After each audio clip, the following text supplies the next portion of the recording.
Bonjour Stéphane et bienvenue dans notre série initiale. Bonjour Olivia. Merci d'être avec nous sur ce plateau pour ce deuxième épisode. Je m'appelle Olivia et je suis très heureuse d'être l'IA qui présente cette série. Alors dites-nous Stéphane, quel est votre plus lointain souvenir d'intelligence artificielle? Voilà, c'était bien avant que vous soyez né. Ça doit être un dessin animé. Ça peut être, moi j'aime bien Capitaine Flamme, donc un professeur Simon.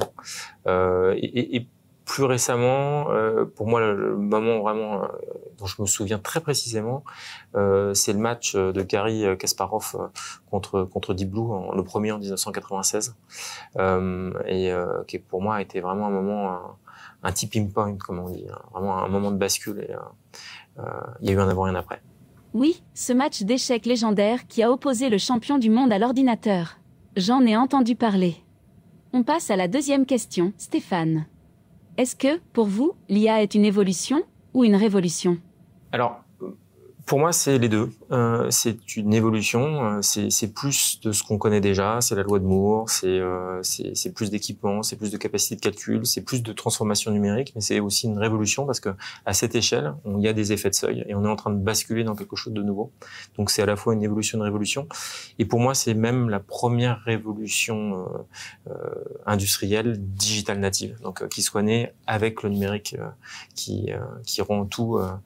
En tout cas, énormément de choses possibles, plus rapidement et avec encore moins de frottement. Donc évolution et révolution. Très bien. Et chez nos clients, quel impact majeur avez-vous pu observer?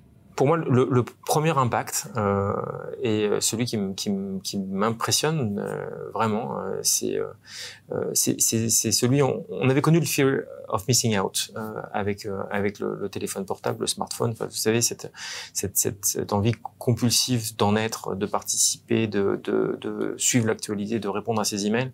Et là, il s'est passé quelque chose à l'échelle des organisations avec l'intelligence artificielle où en seulement 18 mois, parce que c'est une technologie qui est très récente sous son modèle de LLM, toutes les organisations s'en sont emparées, ont commencé à tester, à réfléchir, ont souvent des plans, déjà des expérimentations, parfois même une envie de passage à l'échelle.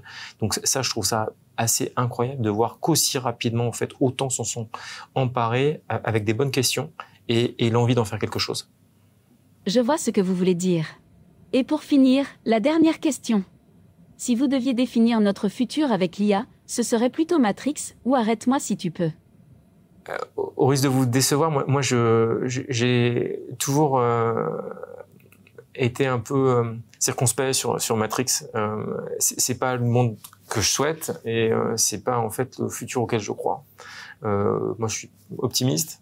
Donc, ça serait pas forcément arrête-moi si tu peux, mais fais avec moi si tu peux. Fais plus, fais mieux.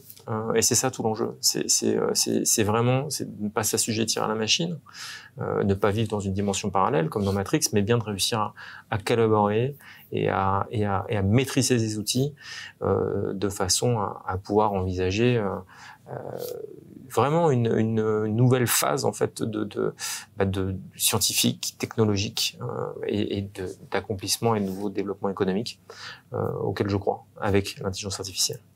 Eh bien, merci beaucoup Stéphane pour vos réponses. Bonne journée et à très bientôt dans notre série initiale. Merci Olivia.